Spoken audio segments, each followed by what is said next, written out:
Hi YouTube. It seems to be about the right time to do 2 months of ownership of my new International 56-inch box here. I see a lot of videos where guys get a brand new toolbox and put all their stuff in it, and a day or two later making videos of how much they love it. Well, I think you gotta live with it, for a little while, make adjustments, and see how you like it after then. I still love mine. I did a little bit of rearranging, added a few new things. So I'll kind of go through it a little bit and show you the new stuff and how well it's going with it. We'll come on up. I added a couple of got some garage wall art here that I found on Amazon. I like this type of stuff. It's kind of hard to find though that it's not Harley related, and I'm no Harley Davidson fan at all, so I'm always on the lookout for that type of stuff. So we'll open up the top here. There's one new tool I found. I had to replace the kitchen sink faucet, and getting those plastic nuts off on the faucet stems that hold the faucet to the sink, well, that sucks. So this was a tool I found, and hopefully on the next one I have to change that job goes a little easier. Let's see. Oh yeah, these are on sale at Napa. These are the Carlisle wire strippers and crimpers. I think these were $22, and my local Napa, they also offer a 10% discount for military too, so I did get an additional 10% off of these. Haven't really had the chance to use them yet, and truthfully I just normally use dikes to strip wire, and I don't like using crimp connectors anyway. I prefer soldering and heat shrink tube. But these looked interesting. I've seen some other people that own them. I thought, well, for the price paid, I'll give them a whirl. So that's the only new thing up there. Oh, I did put, that's the other Ernst low profile wrench rail. I did end up setting that up for my other SAE wrenches.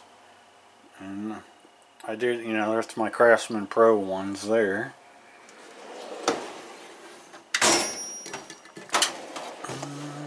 Nothing new in there. The top tool screwdriver kit made a video about recently. I did pop that in there.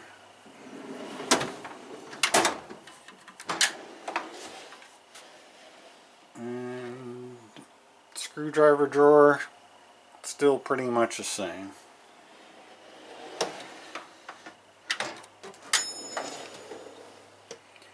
Extra ratchets and SAE sockets. Don't believe I added anything new in here.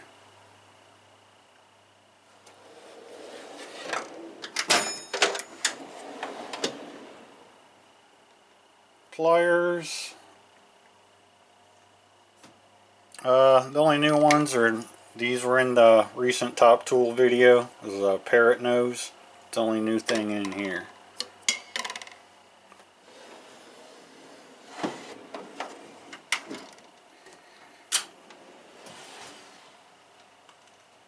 Big main metric sockets and ratchets, associated things.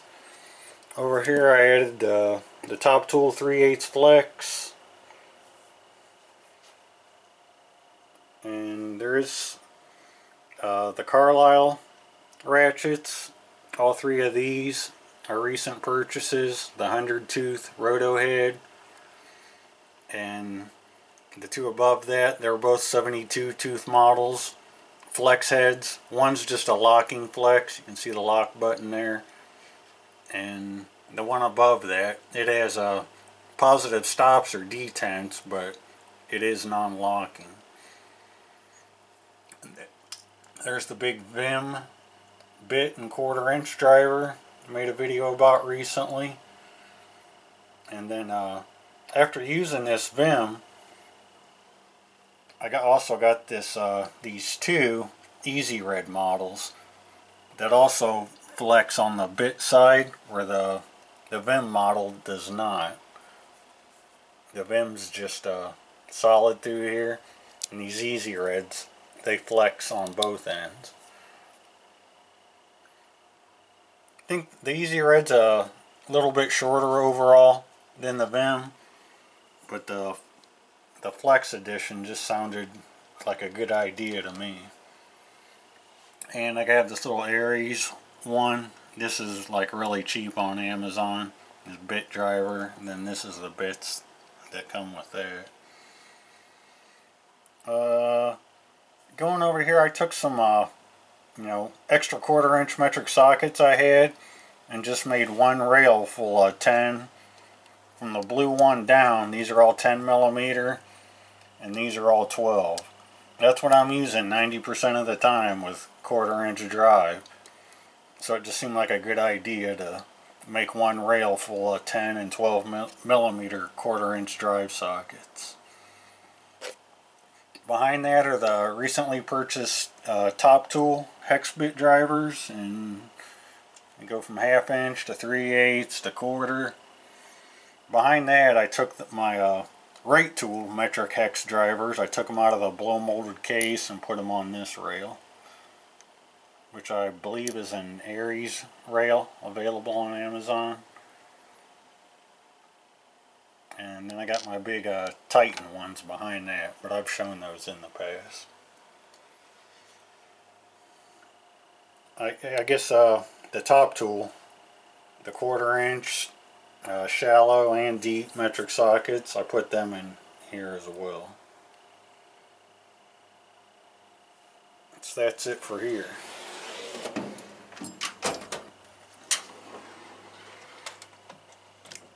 Metric wrenches. I did switch this around a little bit. I used to have the stubbies up front, but you know, the stubbies are used a lot less than your regular combo wrenches, so I put them in the back of the drawer and slid these up so that they were in the front.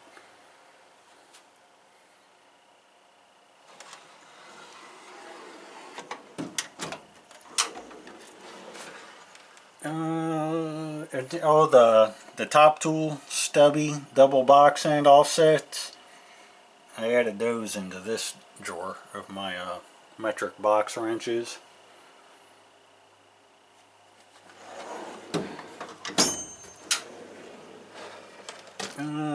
I just think I moved stuff around in here. Didn't really add anything new or take anything. Well, the main thing I did, I posted about these Cobalt socket rails that are on clearance at my local Lowe's, and these are the ones that come on those metal socket rail clips that was my last video of tools that suck.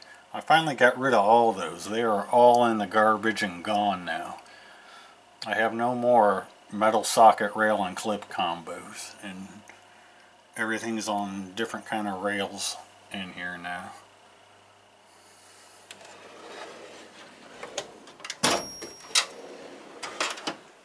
Hammers, punches, chisels, nothing new in here.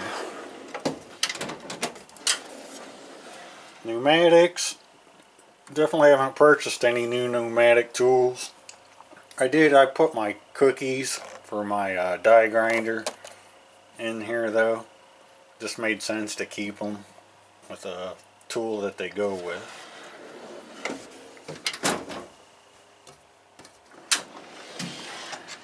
Big bottom drawer full of blow molded cases. Nothing new added there.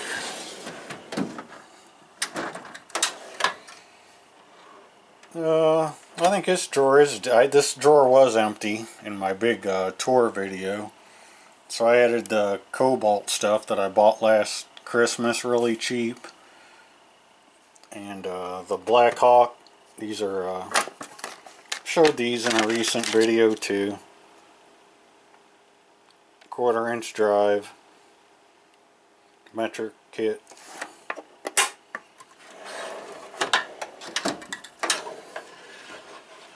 Nothing new in here. And my big metric hexes are different types. Nothing's changed in there.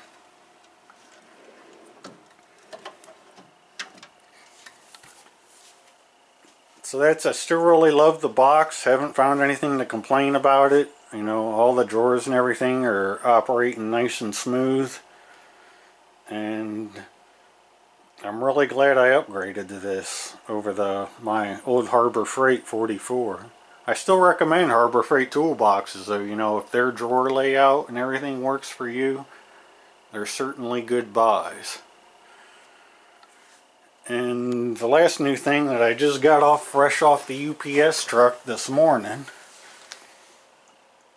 You can see Ulsa Tools. This is a 1/4 inch you know, socket rail. I just saw these just came up on Amazon recently. There's absolutely no reviews posted as of today of these. And so I bought one to try them out. You know, I'm on a never-ending quest to store 1/4 inch sockets.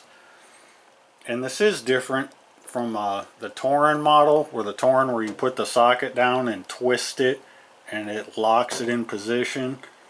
These are not like that. You put the socket on this and it'll spin 360 degrees completely around. It's not locked into position. It is, of course, it's locked onto the rail, and these are magnetic. So I bought one to try it out. So I said I just got this today, so I can't really give you an opinion on it. But this is the bag that it came in. And I don't know if you can find these on eBay or any other place at the moment either. But I said I found it on Amazon and bought one to try out. So that's it for the update, and thanks once again for watching.